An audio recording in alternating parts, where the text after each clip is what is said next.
নমস্কার দর্শক, আমি রোজিনা রয়েছি আপনাদের সঙ্গে। আপনাদেরকে জানিয়ে রাখতে চাইবো যে ঝাড়খণ্ডের মুখ্যমন্ত্রী হেমন্ত সোরেন গ্রেপ্তার হলেন।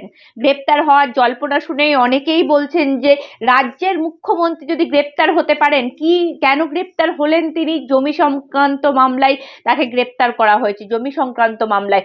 বুধবার আর দুপুরে ইডি হাজিরার খবর শুনেই রীতিমতো ঝাড়খণ্ডের যারা জেএম এর সমর্থকরা ছিলেন তারা বিক্ষোভ দেখাতে শুরু করেছিলেন। সেই জন্য ইডি অতিরিক্ত প্রোটেকশন চেয়েছিল তা এমনকি এই জেএমএম এর সমর্থকরা তারা রাজভবন পর্যন্ত বিক্ষোভ দেখিয়েছিল ঝাড়খণ্ডের মুখ্যমন্ত্রীর বাড়িতে যখন ইডি তল্লাশি হয়। ইডি তল্লাশিতে একটা গাড়ি বাজেয়াপ্ত করা হয় এবং এই হেমন্ত সোরেনের বাড়ি থেকে পাওয়া গেছে এর ক্যাশ টাকাও পাওয়া গেছে, এরকমটাই জানা যাচ্ছে। জমি সংক্রান্ত মামলায় তাকে গ্রেপ্তার করা হয়েছে। বাড়তি এই ঝাড়খণ্ডের মুখ্যমন্ত্রী হেমন্ত সোরেনকে গ্রেপ্তার করার জন্য ইডির তরফ থেকে প্রশাসনিক তৎপরতা দেখা গেছে। তারা রীতিমতো বাড়তি ফোর্স চেয়েছিলেন।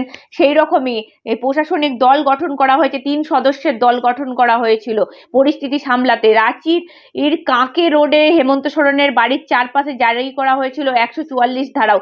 এই হেমন্ত সোরেনকে গ্রেপ্তার করার জন্য ইডি যে পদক্ষেপগুলো নিয়েছিলেন দেখা যাচ্ছে বিস্ময়কর পদক্ষেপ। তারা তারা রীতিমতো দেখা যাচ্ছে এই হেমন্ত সোরেনকে কেন গ্রেপ্তার করলো ইডি?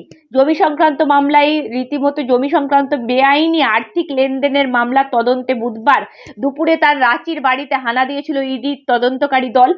বিকেলে জানা গেল ঝাড়খণ্ডের মুখ্যমন্ত্রী তথা জেএমএম নেতা হেমন্ত সোরেন তফসিলি জাতি ও জনজাতি আইনের কেন্দ্রীয় সংস্থাটির তরফ থেকে জানানো হয়েছে যে ভারতীয় সংবিধানের 15 নম্বর তফসিলির অন্তর্গত তফসিলি জাতি ও জনজাতি আইন অনুযায়ী তফসিলি জাতি বা জনজাতিভুক্ত কোনো ব্যক্তির উপরে অবমাননা, অত্যাচার বা হিংসার ঘটনার অভিযুক্তকে তৎক্ষণাৎ গ্রেপ্তার করা যাবে।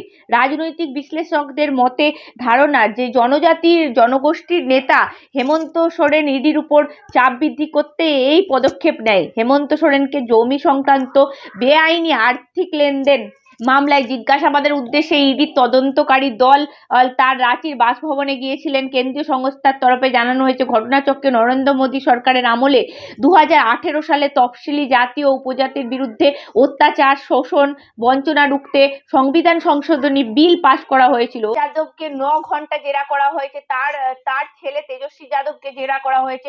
তাহলে বিভিন্ন এমনকি অরবিন্দ কেজরিওয়ালকেও নোটিশ পাঠানো হয়েছে আবগারি দপ্তরে যে দুর্নীতি হয়েছে তার জন্য। তাহলে এত যদি অন্যান্য রাজ্যে সক্রিয় হয় ইডি, আমাদের রাজ্যে কবে সক্রিয় হবে? কারণ আমাদের রাজ্যে 26 জনকে নোটিশ পাঠানো হয়েছে, তারা কোনো সময় এসেছেন, কোনো সময় আসেনি। আগে অদিতি মুন্সির হাজবেন্ড দেবরাজকে রীতিমতো তলব করে ইডি বসিয়ে 4 ঘন্টা বসিয়ে ছেড়ে দিয়েছে। তাহলে আমাদের রাজ্যে এত কেলাসনেস কেন ইডি? এই প্রশ্ন আমাদের তরফ থেকে থাকবে। যদি ঝাড়খণ্ডে জমি দুর্নীতি মামলায় যুক্ত হয়ে থাকে হেমন্ত সোরেন, তাকে যদি অ্যারেস্ট করা হয়, তার বিরুদ্ধে যদি তৎপর ব্যবস্থা গ্রহণ করা হয়, তাহলে আমাদের রাজ্যে যে সমস্ত দুর্নীতি হচ্ছে তার মুখোশ কবে খুলবে ইডি? কবে তৎপরতার সাথে মাথা পর্যন্ত পৌঁছানো যাবে? যে মাথার কথা হাইকোর্টে বারবার অভিজিৎ গঙ্গোপাধ্যায় বলেছেন যে মাথা পর্যন্ত পৌঁছানোর কথা, বা পাহাড়ের মধ্যে তিনি বলছেন আমি গুহার মধ্যে একটা আলোর আভাস পাচ্ছি, তাহলে সেই আলো পর্যন্ত, যে অন্ধকারাচ্ছন্ন পরিস্থিতির মধ্যেও একটা আলোর খোঁজ পাওয়া যাচ্ছে, তাহলে আমাদের রাজ্যেও কবে কবে ইডির এই তৎপরতা আমরা দেখতে পাবো সেটাই দেখার। এখন বাংলার মানুষ বলছেন যে যদি ঝাড়খণ্ডের মুখ্যমন্ত্রী দুর্নীতিতে যুক্ত হয়, তাকে যদি সঙ্গে সঙ্গে গ্রেপ্তার করা হয়, তাহলে আমাদের রাজ্যেও যদি দুর্নীতি হয়ে থাকে তার মুখোশ টেনে খুলে বার করতে হবে ইডিকে। তা ইডির উপর কিন্তু এই দায়িত্ব সজল ঘোষ বলছেন। হ্যাঁ বলছি। বলছি হেমন্ত সোরেন গ্রেপ্তার হলো, সবাই বলছেন ইডি যদি ঝাড়খণ্ডে অত অ্যাক্টিভ হয় তাহলে বাংলায় কেন এত ইনঅ্যাক্টিভ? কি ব্যাপারটা কি? যারা বলছে তারা খুব একটা অন্যায় কিছু বলছে না তো। ইনঅ্যাক্টিভ নয়, অ্যাক্টিভ আছে, কিন্তু হাবিজাবি মালকে ধরে কোনো লাভ নেই। হ্যাঁ, ওখানে যদি একটা মুখ্যমন্ত্রীকে ধরতে পারে, হ্যাঁ, তো এখানে একটা পাকা গরুচোরকে কেন ধরতে পারে না, এটাই আমি ভাবতে পারছি না। মানে ইডি যে কাজ করছে সে কাজ যথেষ্ট অভিনন্দনযোগ্য।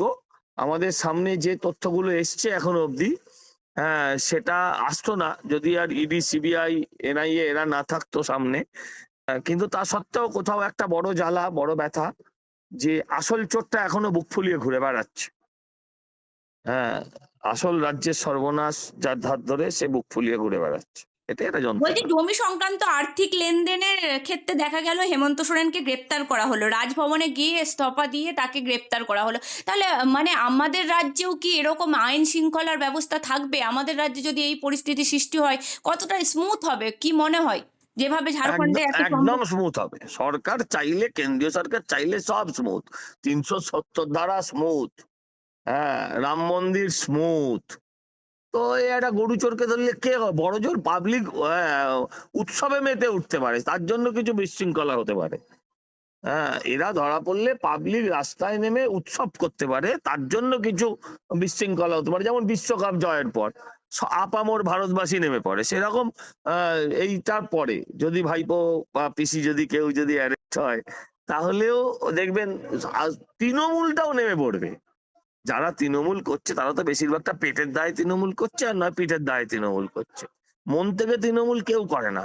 একজন তৃণমূল নেতার সঙ্গে আপনি 5 মিনিট ক্যামেরা বন্ধ করে একান্তে কথা বলুন, দেখবেন হতাশা, ক্ষোভ, বিক্ষোভ জোরে জোরে জোরে জোরে পড়বে। হুম। তার মানে আপনি বলতে চাইছেন আমাদের রাজ্যেও এই পরিস্থিতি আসতে খুব বেশি দেরি নেই নাকি? এই যে যেটা ঝাড়খণ্ডে সৃষ্টি হলো, মুখ্যমন্ত্রী গ্রেপ্তার হয়ে গেলেন দুর্নীতিতে। ভাবুন না, আপনারাই ভাবুন না, এই দীর্ঘদিন ধরে একজন ডেপুটি সিএম তো ভেতরেই আছে, তো একজন মুখ্যমন্ত্রী হলেন, হ্যাঁ, এবং উইথ ডেকোরাম হলেন, তিনি সিস্টেমের মধ্যে দিয়ে হলেন। আহ, কিন্তু একটা গরু চোর একবার এই কোর্ট একবার সেই কোর্ট, কোর্টের সময় নষ্ট, সরকারি টাকা নষ্ট, করেই চলেছে। ওই বিচারপতিদের তো ধমকে যাচ্ছে, তবু কিছু হচ্ছে না। কোথাও একটা তো আমাদেরও হতাশার সৃষ্টি হয়, বলুন আমরা না, তো মানুষ একটা নাকি। প্রশ্ন এখানে আসছে যে যে ইডি এখানে আমাদের পশ্চিমবঙ্গ রাজ্যে 26 দিনে শাহজাহানকে খুঁজতে পারে না, না, লুকআউট এটা নোটিশ। আরেকটা, এটা আপনাদের ভুল কথা। শাহজাহানের, আপনি বোঝার চেষ্টা করুন, শাহজাহানকে অর্থনৈতিক দুর্নীতি যেটা, সেটাই ধরার কথা ইডির, ধরার নয়। প্রয়োজনে ও জিজ্ঞাসাবাদও হতে পারে। সবাই কি কি ধরছে? আজকেও অনেককে ডেকেছে, তাদের কি ধরেছে? জিজ্ঞাসাবাদ করছে। কিন্তু কিন্তু বুঝতে হবে যেটা, এই যে মাথা ফাটানো, তাদের ওপর হামলা করা, এইটা কিন্তু ইডির ধরার কথা নয়। ইডি মানে এনফোর্সমেন্ট ডিপার্টমেন্টের কাজ হচ্ছে অর্থনৈতিক যে সমস্ত স্ক্যান্ডালস গুলো আছে সেগুলো ধরা। আর এই যে ল অ্যান্ড অর্ডার, এই যে হাজার হাজার লোক জমা হলো, সেন্ট্রাল ফোর্সের ওপর লাফিয়ে পড়লো, গাড়ি ভাঙলো, সাংবাদিকদের মারলো, ইডি অফিসারদের মাথা ফাটালো, এটা হচ্ছে ল অ্যান্ড অর্ডার। এটা ধরার কথা ছিল পুলিশের। না, আপনি যে কথা বলছেন, আজকেও একজনকে ডেকেছিল, দেবরাজ চক্রবর্তীকে ডেকেছিল রীতিমতো। সে কিন্তু দেবরাজ চক্রবর্তী বলছেন আমাকে 4 ঘন্টা বসিয়ে রেখেছে ইডি অফিসাররা, কিছুই জিজ্ঞাসা করেনি, তিনি বলছেন। এটাই ব্যথা লাগে আমাদের, এটাই ব্যথা লাগে।